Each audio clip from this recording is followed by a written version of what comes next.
In late February, President Biden signed an executive order to address the semiconductor chip shortage impacting the entire world. The order including a 100-day review of critical products like semiconductors, followed by a long-term review of 6 sectors of the economy. The question is, will this be a success? Well, we're joined now by Alex Vicolo, our reporter here at Cheddar.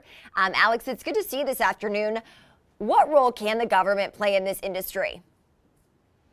Hey, Kristen. So the federal government can really play 2 roles. In the short term, it can invest in building new fabrication facilities here in the U.S., which, even if they don't remedy the current shortage, would help the country avoid log jams in the future. Longer term, some economists argue that the federal government can help create greater demand for chips by either buying more semiconductors themselves through agencies like the Department of Defense, or investing in the types of companies that need chips. This is crucial because what many believe caused the current shortage is relatively low demand for semiconductors going back to the 2008 crash and really since the late 1990s, which left the sector unprepared for the stimulus-fueled and chip-hungry economy of 2020.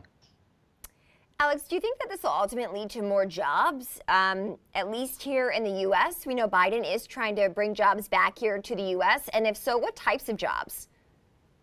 The short answer is that any investment in semiconductors will create jobs, but how much bang the federal government will get for its buck is hard to say.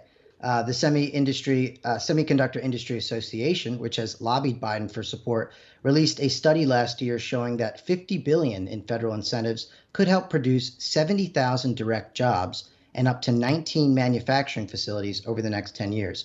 Based on the industry group's analysis that every direct job in the sector creates nearly 5 additional jobs, that kind of investment could produce a total of 400,000 jobs within that time frame.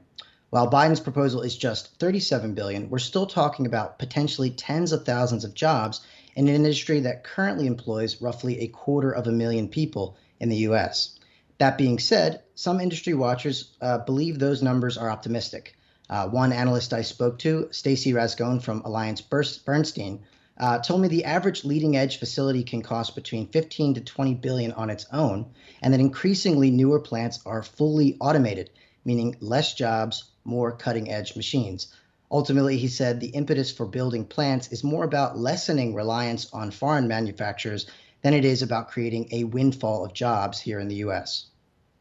TSMC, Taiwan Semiconductor, does reportedly want to invest about $35 billion in the production facility that it's establishing in Arizona. Obviously, that would be a base here in the U.S. How significant of an impact do you think that that would have if these reports do turn out to be true?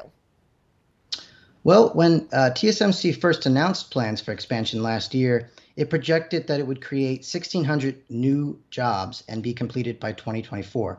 If the company triples that investment, we can expect that jobs number to grow as well. But by how much depends on what kind of facility TSMC actually builds. Because as I mentioned earlier, more advanced facilities often require fewer workers. But however large the project ends up being, as the biggest chip maker in the world, policymakers are watching this expansion closely. And we're talking a lot about what the government can do, Alex, but we know it is a global issue, as I mentioned earlier. What factors are outside of the U.S. government's control that make this particularly challenging? Again, it's really important to keep in mind that in the short term, at least, the U.S. will continue relying heavily on chip makers from around the world. This means there is additional pressure on the Biden administration to rebuild trade relations with countries such as China. One economist I spoke to, Alex Williams from the research group Employ America, told me that the conversation around semiconductors has made him optimistic because it represents a bipartisan way to think about job growth that doesn't rely on adversarial trade relations with other countries. As Williams stressed, starting a trade war doesn't necessarily mean more jobs. You also need investment and a strong industrial policy to make lasting job gains here in the U.S. What's the long-term vision for a federal response, you think? Well, it gets to that last word that I used, which we might be hearing a lot more of, which is industrial policy. The role of industrial policy in the Biden administration already seems more pronounced than his predecessor, and it may continue down that path. It really depends on the scale of the commitment that President Biden and lawmakers in D.C. are willing to commit to. Alex, we got to leave it there. Great to get your take. I know billions of dollars at stake here for companies across the U.S. in all different industries. That's Alex Vicolo. For more of Alex's reporting, you can head over to cheddar.com.